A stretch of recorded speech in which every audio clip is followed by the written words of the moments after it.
Normalean atletikekoa izan ezkero, ez da oso ohikoa txuri-urdina ere izatea.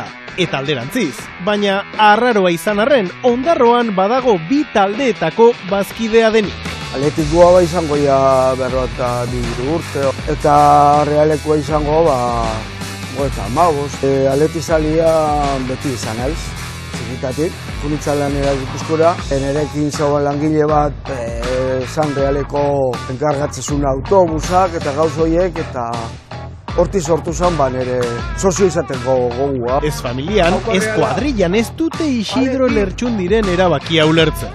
Hori zilikela izan behar duzula batea o bestea. Eta nik izaten dute zeratik. Azken baten Euskaldun adoia. 60 urteko ondarroarrak ez du utxik egiten, ez da bitaldeek egun berdinean jokatzen badute ere. Tokau izan zat, aurrena anuetan egon, eta gero kotxe hartu, topistaz da bilduakun. Zorautan zaure, zaten dizute, baina guztoran nabil. Bi taldeetako bazkide bai, baina bihotza ez dauka erdiltuta Isidrok. Reala maite du baina derbietan, argi du. San Mamezen irabazi dei Atletik, eta noetan empatia izan da, por ejemplo.